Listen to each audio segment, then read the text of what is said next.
vote pour la science avec Isabelle Burgon. Bonjour à vous, j'espère que vous vous portez bien. Certains Québécois ont plus fréquemment du mal à se loger, je pense aux aînés, aux jeunes adultes, tout comme les nouveaux arrivants. La fermeture de résidences de personnes âgées, ce qu'on appelle les RPA, inquiète tout particulièrement. Depuis 5 ans, ce sont plus de 470 établissements à avoir mis la clé sous la porte, cela dans la région de Montréal, mais également en Estrie, en Montérégie et en Chaudière-Appalaches. En 2023, 2500 locataires aînés ont donc perdu ainsi leur logement, selon l'Association québécoise des retraités des secteurs publics et parapublics. Les raisons des fermetures s'avèrent multiples, manque de personnel, immeubles vétustes, avec la mise aux normes du côté de la protection des incendies souvent difficile à mettre en place, et un manque de moyens financiers pour faire les travaux nécessaires de la part des propriétaires. Une situation identique du côté des jeunes adultes. Près de 700 n'ont pas réussi à se loger l'an dernier, faute de logements abordables disponibles et de places en résidence étudiante. Les nouveaux arrivants vivent les mêmes défis. Alors, comment rendre le logement québécois abordable aux plus vulnérables? Ne bougez pas, nous en parlons tout de suite.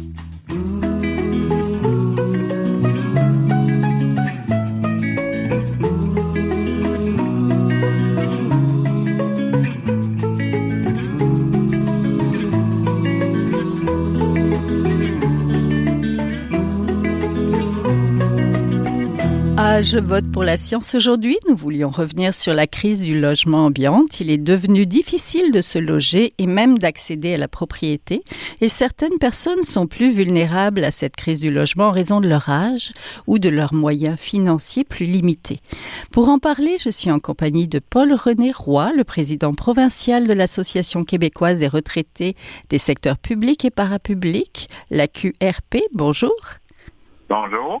Je suis aussi en compagnie de Xavier Leloup, professeur-chercheur à l'Institut national de recherche scientifique au Centre Urbanisation, Culture et Société et directeur de la revue Liens social et politique. Bonjour.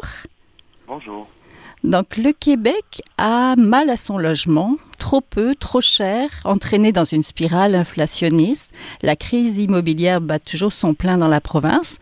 Un problème devenu plus grave en raison de nombreuses fermetures de RPA, des résidences pour les aînés, de manque de logements abordables pour les plus jeunes et les nouveaux arrivants. Professeur Leloup, pouvez-vous nous rappeler un petit peu quelle est la situation propre au Québec en matière de logements abordables? La situation propre pour l'instant, je dirais que de manière générale, comme vous l'avez résumé, elle n'est pas très bonne. Je dirais que sur les 5 dernières années, il y a eu une diminution, une réduction constante de ce qu'on appelle le taux d'inoccupation. Donc il y a très peu de logements disponibles dans les grands centres urbains, mais aussi dans des régions plus éloignées.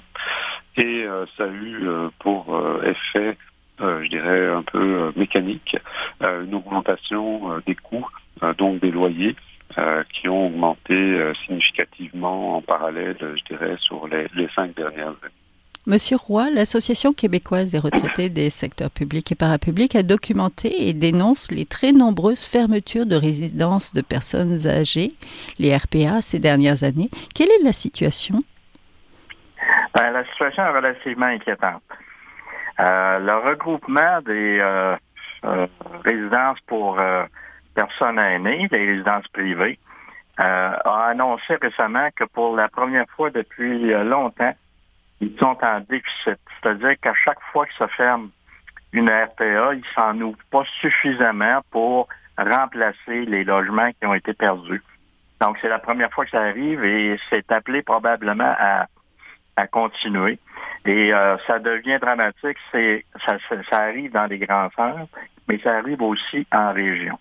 Et quand ça arrive en région, c'est beaucoup plus problématique parce que les gens doivent souvent se déplacer loin de l'endroit où ils ont été habitués d'être dans leur environnement et donc ils doivent s'en aller dans un autre environnement. Donc, ça crée un stress supplémentaire pour eux autres. Donc, c'est un peu dans cette situation-là qu'on se retrouve à l'heure actuelle. On parle de combien de fermetures de RPA? Nous, au cours des dernières années, on s'en est fermé à peu près 500. Et dans la recherche qu'on a faite, nous, pour la période d'octobre 2022 à la fin septembre 2023, il s'en est fermé 88, donc 2500 logements qui sont disparus du portrait. Oui. Est-ce que ces 2500 personnes ont pu retrouver facilement à se loger? Ben ça, on n'est pas capable de le dire. Cependant, on voit des reportages, puis on en entend de personnes qui disent qu'ils ont eu énormément de difficultés à se relocaliser.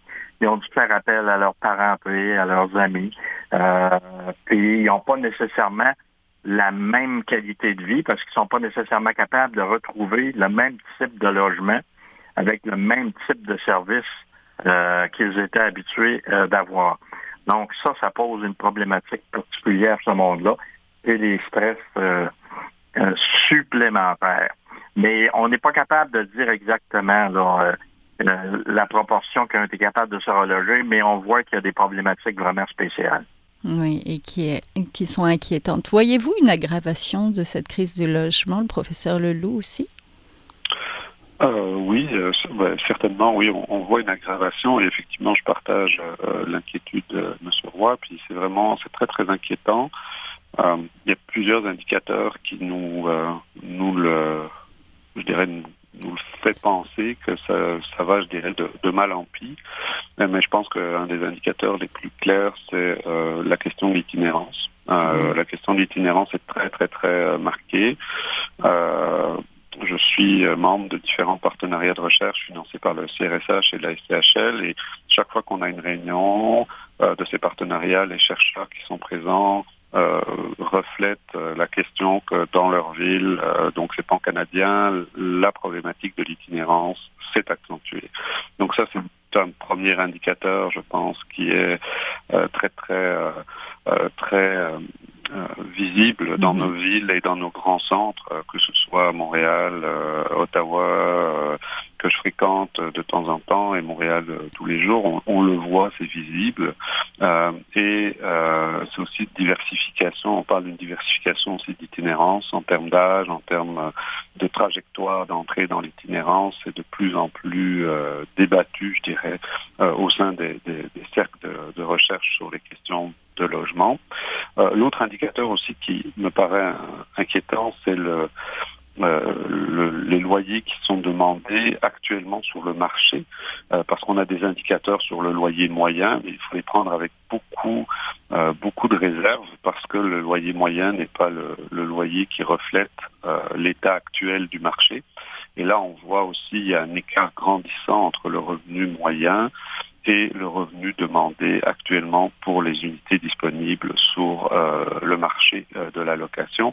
Et ça, c'est très inquiétant parce que les personnes, de nouveau, quel que soit leur âge ou leur trajectoire résidentielle, elles vont être touchées et on le voit, la difficulté que les gens ont à se loger en raison de cette hausse de prix qui est beaucoup plus marquée en fait sur le marché que ne le laisse penser, je dirais, le seul indicateur d'un loyer moyen. Oui. Depuis quand on vit cette crise-là? Et puis comment on en est arrivé là, finalement, professeur Leloup? C'est difficile de mettre, je dirais, une année précise des débuts, mais on avait une dégradation et je dirais que depuis que je travaille sur les questions de logement, j'ai beaucoup travaillé sur les questions de logement social il y a 10-15 ans et on disait déjà à l'époque qu'il fallait réinvestir, qu'on manquait d'unités abordables, que l'on avait besoin d'un soutien financier plus important au niveau des gouvernements pour pouvoir maintenir une offre diversifiée et abordable de logement. C'était peut-être un peu moins marqué il y a 10-15 ans, mais c'était déjà un discours qu'on tenait, surtout pour des ménages très, très vulnérables, des personnes à très faible revenu, des personnes âgées à faible revenu, par exemple. On tenait déjà ce discours-là il y a 10-15 ans, et ça ne s'est qu'aggravé. Et ça s'est aggravé pour une raison aussi, c'est que le marché a répondu à la demande, qui était surtout une demande pour l'accession à la propriété et à la copropriété. Et ça a vraiment été la production, je dirais, des 25 dernières années. Quand on regarde les statistiques de mise en chantier, on a produit essentiellement des logements pour l'accession à la propriété, en particulier sous le modèle de la copropriété. C'était une demande du marché qui était viable parce que les taux d'intérêt étaient faibles. Et aujourd'hui, avec les taux que l'on connaît, c'est beaucoup plus difficile d'accéder à la propriété. Et aussi le fait qu'il y a eu des taux très faibles pendant je dirais une bonne vingtaine d'années, ça a aussi fait gonfler les prix de vente des unités, puisqu'on pouvait augmenter le prix de vente des unités sans surtaxer, si on veut, ou surcharger le budget des ménages qui avaient la possibilité d'emprunter à des coûts très faibles auprès de leur banque. Et donc ça a fait qu'il y a eu vraiment, on vit une crise de déséquilibre sur le marché. Là, tout d'un coup, les taux d'intérêt ont augmenté à cause de l'inflation. Les ménages les jeunes en particulier, ne sont plus capables d'avoir accès à la propriété parce qu'ils ne peuvent pas supporter des emprunts très élevés. Et là, ils restent sur le marché locatif, mais il y a pas d'offre. Et donc, on vit vraiment une crise de débalancement du marché actuellement. Et ça, je dirais que c'est vraiment dans les 5-6 dernières années qu'on a vu émerger ça. Et ça a été aussi amplifié avec la pandémie. C'est ça, voilà. Oui. Certaines personnes sont plus vulnérables face à cette pénurie de logements abordables, les plus âgés, les plus jeunes, tout comme les nouveaux arrivants. Quels sont les défis propres à ceux qui ont des petits moyens financiers et de plus grands besoins? Je pense particulièrement aux aînés qui ont besoin de soins en plus de se loger, Monsieur Roy. Oui, c'est sûr. Nous, on a proposé un certain nombre de choses au gouvernement. On sait que bon nombre des aînés qui ont des pensions de retraite qui sont pas nécessairement indexées, donc des revenus fixes qui ne suivent pas l'inflation. On a demandé au gouvernement de faire en sorte qu'il y ait une pleine indexation des pensions de retraite en fonction de l'inflation pour que les gens soient capables de suivre le coût de la vie. On a demandé aussi que lorsque des petites résidences privées pour aînés ferment, que le gouvernement supporte l'organisation de coopératives d'habitation pour prendre le relais, de façon à ce que les gens ne perdent pas leur habitation et que d'autre part, ils puissent participer directement à la gestion. Puis on a demandé aussi que le gouvernement mette un moratoire sur les évictions. C'est-à-dire, quand on veut transformer une RPA en logement locatif, on fait disparaître les services et ça contribue à faire une augmentation des loyers. Donc, ce sont des genres de choses qu'on a mis sur la table auprès du gouvernement pour essayer de faire en sorte que, notamment pour les aînés, il y a véritablement une amélioration de la situation. Mais ça semble pas bouger très, très fort du côté du gouvernement. C'est aussi une question de démographie. Le Québec vieillit et les besoins en logement changent. Le parc urbain vieillit aussi, Monsieur Roy? Oui, effectivement. Vous savez que présentement, là, on tourne à l'entour de 21% la proportion de la population de 65 ans et plus. Puis dans quelques années, on va être rendu à au-delà de 25%. Donc, c'est un nombre important. Ce sont des gens qui ont contribué à mettre sur pied le Québec d'aujourd'hui tel qu'on le connaît. Et je pense qu'on aurait intérêt à faire en sorte que ces gens-là puissent continuer à contribuer. Donc, on leur donne la capacité, notamment financière, d'être capable de faire face à la crise du logement actuelle, qui est une crise passablement importante, comme le professeur l'a dit tantôt. Le taux d'inoccupation là, est complètement en déséquilibre un peu partout sur le territoire. C'est un des plus faibles qu'on a vu depuis très longtemps. Puis on voit aussi des phénomènes qui commencent à se propager. L'itinérance commence à rejoindre les aînés. Ça aussi, c'est inquiétant. Ça veut dire qu'il y a une problématique particulière qui intervient, notamment au niveau du logement, puis la capacité de faire face à l'inflation, puis des choix difficiles que souvent les aînés ont à faire entre aller à la pharmacie chercher des médicaments ou aller à l'épicerie pour se nourrir ou être capable de se loger. Donc, il il y a vraiment une problématique là, très sérieuse que le gouvernement devrait regarder. Oui.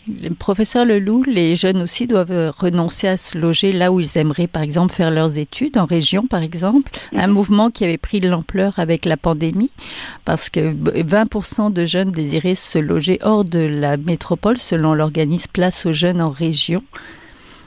Donc, pour les jeunes aussi, c'est difficile.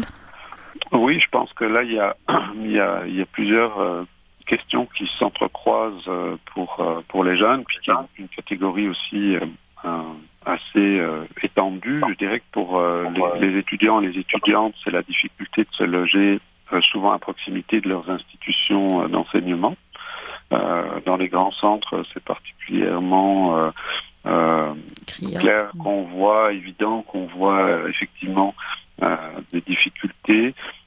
Et puis c'est aussi un domaine, je dirais, un sous-segment du marché pour les étudiants qui s'est beaucoup financiarisé. C'est quelque chose dont on n'a pas encore parlé, mais aussi les transformations du marché du logement ont été aussi menées par ont été accompagnées ou modelées par des transformations de financement du logement dans le secteur privé, où aujourd'hui on a beaucoup d'acteurs financiers aussi qui sont derrière la promotion soit de nouveaux projets, soit le rachat d'anciennes structures, qui les transforment pour les rendre plus rentables, et donc souvent avec des problèmes d'éviction et après des loyers qui sont plus élevés. Donc ça a été montré dans des travaux assez récents que le sous-segment du locatif pour étudiants s'est beaucoup financiarisé ces dernières années au Canada et à Montréal aussi.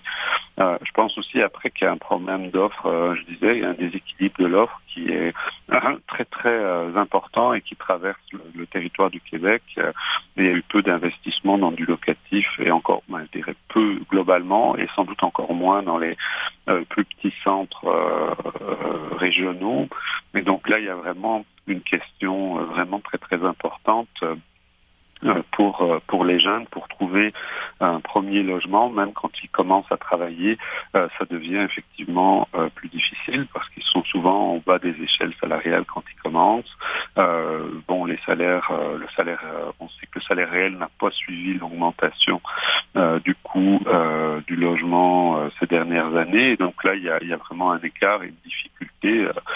Monsieur Roy parlait des arbitrages alors qu'il doit faire, puis c'est quelque chose qu'on voit aussi, que ce soit parmi les étudiants ou parmi les jeunes adultes qui commencent à travailler. C'est très très difficile, et comme je l'expliquais aussi, la difficulté va être, on commence à le voir dans le recensement, on commence à le voir dans les données de l'Institut de la statistique du Québec. Pour la première fois depuis longtemps, on a une diminution du taux de propriétaires au Québec. C'est très faible, mais ça montre un début, quelque chose qu'on a vu ailleurs dans d'autres pays comme l'Australie, la Grande-Bretagne, les États-Unis, où le marché était plus financiarisé, économiquement plus dynamique, des prix du logement plus élevés encore qu'ici. Et là, on commence à le voir. On le voyait à l'échelle du Canada déjà dans le recensement le dernier de 2021, mais là, on le voit l'ISQ pour cette l'année démographique de l'année 2023 a montré que pour la première fois au Québec aussi, il y a cette diminution. Et c'est essentiellement dû à la difficulté qu'ont les jeunes d'entrer sur le marché de la propriété. Vous êtes toujours à Je vote pour la science, là où la science rencontre la politique, une émission produite par l'agence Science Presse. Vous pouvez visiter son site internet au sciencepresse.qc.ca. Et du côté des nouveaux arrivants, comment ils s'organisent? Alors, ça fait longtemps que j'ai plus travaillé là-dessus. Historiquement, les nouveaux arrivants des premières années avaient souvent des conditions de logement moins favorables que le reste de la population, donc que les non-immigrants. Mais ils arrivaient souvent parce qu'ils avaient des stratégies de logement un peu différentes, plus de rachat et de rénovation, plus aussi de soutien à l'intérieur de certaines diasporas ou de certains réseaux qui pouvaient avoir d'immigrants, où ils arrivaient donc à acheter des propriétés. Ça s'était déjà atténué dans les années 2000. Là, je dois avouer que je n'ai plus vraiment de statistiques très récentes sur cette question. Par contre, là aussi, de nouveau, ça s'est beaucoup transformé. Les nouveaux arrivants, c'est devenu une population plus hétérogène qu'avant, et donc ça vaudrait sans doute la peine de réinterroger ces personnes et voir quels sont leurs défis spécifiques. La seule chose que je sais, sur laquelle j'ai travaillé ces dernières années, c'est que j'ai travaillé sur les demandeurs d'asile, et en particulier les demandeurs d'asile qui sont rentrés de manière irrégulière sur le territoire. Et donc cette étude qui était menée par une équipe essentiellement de McGill, mais auquel j'étais associé avec une collègue, Damaris Rose, qui est une spécialiste des questions de logement des réfugiés et des demandeurs d'asile. On voyait qu'ils avaient vraiment... d'abord, ils étaient évidemment toutes et tous locataires, et ils étaient dans des conditions, on va dire, de précarité résidentielle très, très, très fortes. Vraiment... des logements en très mauvais état, des logements trop chers et des logements souvent qu'ils étaient appelés à partager avec d'autres familles dans la même situation qu'eux. Et donc là, il y a vraiment un problème, on va dire, d'insécurité résidentielle pour cette population-là. Ça, c'est une des populations, je dirais, de personnes vulnérables, clairement. Ces personnes donc qui attendent leur statut, dans le fond, de réfugiés, donc des demandeurs d'asile. Du côté des aînés, quelles solutions apporter face aux fermetures de nombreuses RPA, Monsieur Roy? On a mis sur la table par rapport au gouvernement, puis on l'a répété dans le cadre de la consultation de la commission parlementaire sur le projet de loi 31.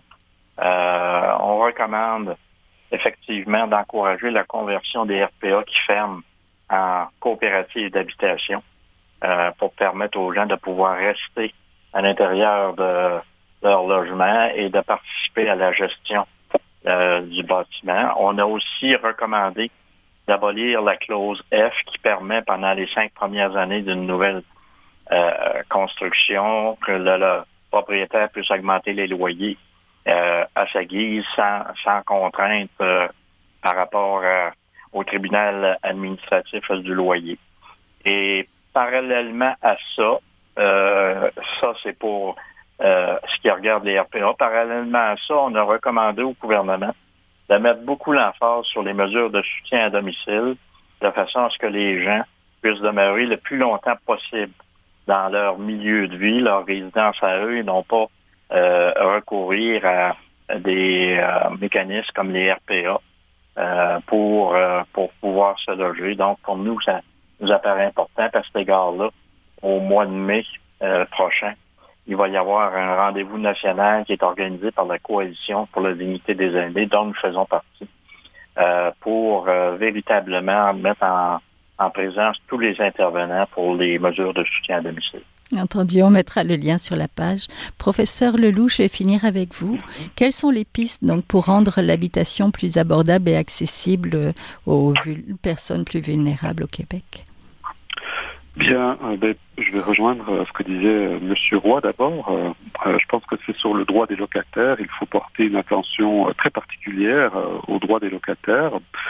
Effectivement, supprimer la clause F du bail pour permettre dans le fond que s'applique le contrôle des loyers, y compris sur les nouvelles unités qui ont été quand même assez nombreuses à être produites ces 3-4 dernières années, parce que le marché s'est tout de même un peu adapté à la nouvelle demande, où il y avait plus de demandes pour du locatif. Je pense aussi que les mouvements de locataires ont attiré l'attention sur certains enjeux autour de la cession de bail qui étaient liés donc au nouveau projet de loi, le projet de loi 31 dont on a déjà parlé aussi, qui est un des... Malheureusement, depuis très longtemps, il n'y avait pas eu de recul sur les droits des locataires, et là, on va en vivre un. Donc ça, c'est premièrement. Donc vraiment défendre les droits des locataires. Deuxièmement, réinvestir au niveau du logement, réinvestissement de l'État. L'État était très très peu présent dans le secteur ces 10-15 dernières années. Le Québec a tout de même fait quelques efforts au travers de projets comme Accès Logis, par exemple. Oui. Il y avait un programme de financement de logements sociaux et abordables au Québec, ce qu'il n'y avait pas partout dans les autres provinces. Mais là, on est aussi en train de changer la formule pour aller sur du logement uniquement dit abordable, dans un nouveau un nouveau programme. Et donc là aussi, il y a un peu des inquiétudes. Il ne faudra pas perdre de vue l'importance du logement social, où les ménages, où le loyer est fixé en fonction du revenu des ménages, pas en fonction, par exemple, du loyer régional moyen. Et donc ça, c'est très très important. Donc un réinvestissement de l'État et aussi avec des formules qui sont des vraies formules de logement social. Les financements, finalement aussi peut-être sur les formules de financement, essayer de réfléchir à des alternatives, je dirais, entre le marché et l'État.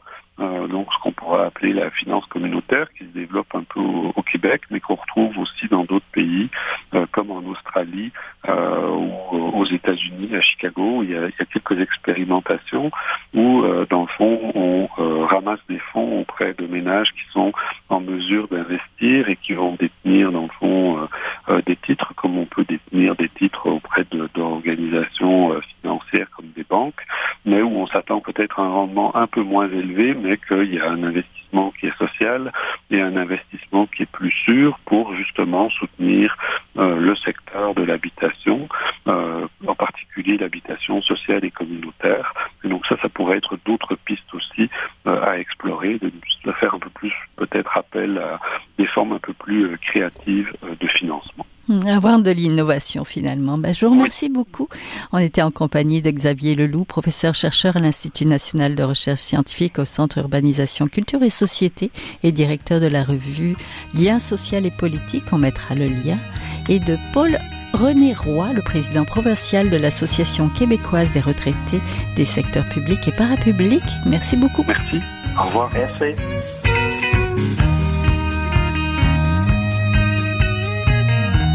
Voilà ce qui termine l'émission. À la régie Daniel Fortin, à la recherche cette semaine Léonie Rioult, à la réalisation et au micro Isabelle Burguin. Vote pour la science est une production de l'agence Science Presse avec Radio VM.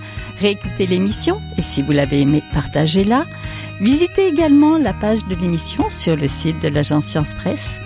Passez tous et toutes une très belle semaine à notre antenne. Jin Jiahua est un chercheur typique de ceux pour qui les progrès